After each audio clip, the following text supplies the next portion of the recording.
All right, and now Fred is with us. We're so happy because Fred has always got some discoveries worth hearing. Go ahead, Fred. Well, it's always great to hear from the master on saxophone, Charles Lloyd. At 87 years old, he's still producing albums that are incredible and well worth looking into. Once again, he works with a trio, just piano and guitar with him. It's Justin Moran on guitar and Marvin Seville on guitar. Um, Moran's on piano and Seville's on guitar. And both all three players give each other incredible space to play, and the touch and tone of their instruments are just beautiful, atmospheric, and always they're exploring. And Lloyd plays homage to many of his influences throughout his career.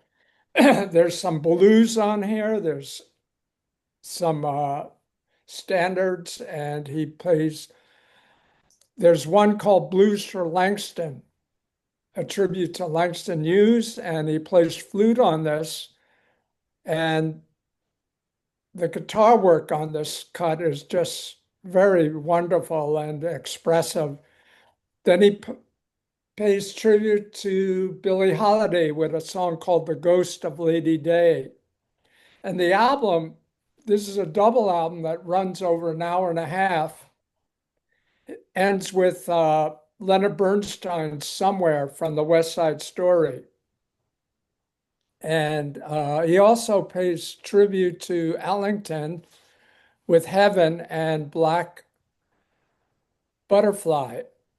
This is a soulful album, a timeless album. It's just amazing. This man keeps coming out with beautiful music. And a writer said, we are blessed in this time to have an amazing musician like Lloyd among us. And I feel the same way. I've been listening to him since the 1960s, and this is another incredible set from him. Then I discovered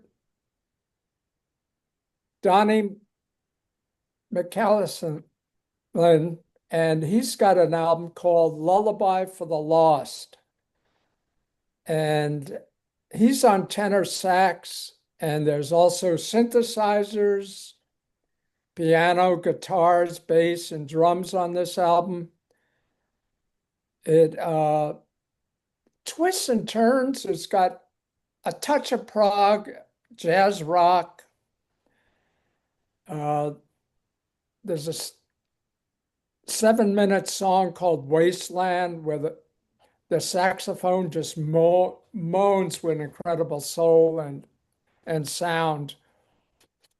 It's a high energy album most of the time, and the synthesizers and guitar flicker in and out, and then all of a sudden just jolt you with sound.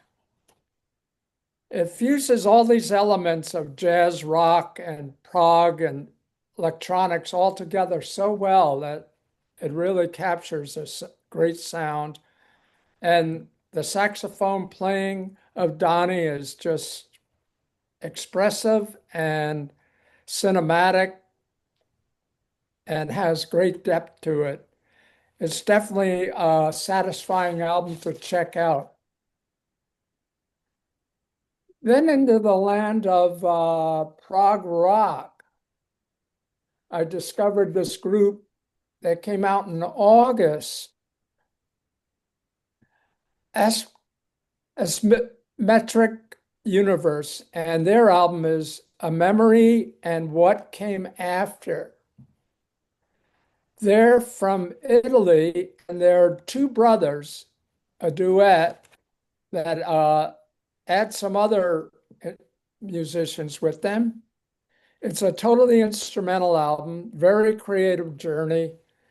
It's emotional and covers all kinds of prog rock, jazz, fusion, and electronics very well. It balances all this work together, and it really grabs you with their multi-instruments throughout the album. And these two brothers, I hope to hear more from them. Their names are Federico and Nico Vesce, and they're brothers that play multi-instruments, and you should check them out. That led to an album called Miles from Nowhere, Jonas Lindberg and the Other Side. Now, they're a Swedish prog rock band, multi-instrumentals, instruments on this album, bass, guitars. They share lead vocals, and they have lengthy songs on here, and it really flows. It ebbs and flows like good prog music does, and then all of a sudden the guitars and the keyboards just come together so well. The arrangements are complex yet intense and very impressive, and they're a band that should be watched. They'll be coming out with some more great albums. This led to another band called Southern Empire, and they're not a Southern rock band. They're from Australia, and this album came out in September 2023. This is their third album. It's called Another World. And their keyboards, run by the leader, Sean Timman. And he's also the composer, and he does some vocals, but their lead vocalist is Sean Hutton, and great lead vocals on this. There's a 12-minute song called Face the Dawn, which comes up with great sound and great prog that really a prog lover will like. Their style is ambitious, and the progression of the music just comes out sometimes quietly, and then all of a sudden there's plenty of a stormy sound to it. This is great concepts on these songs and great texture and techniques that will hold your interest very well. Very good energy on this album. Right, that's a great variety. Much to check out. Thank you so much, Fred.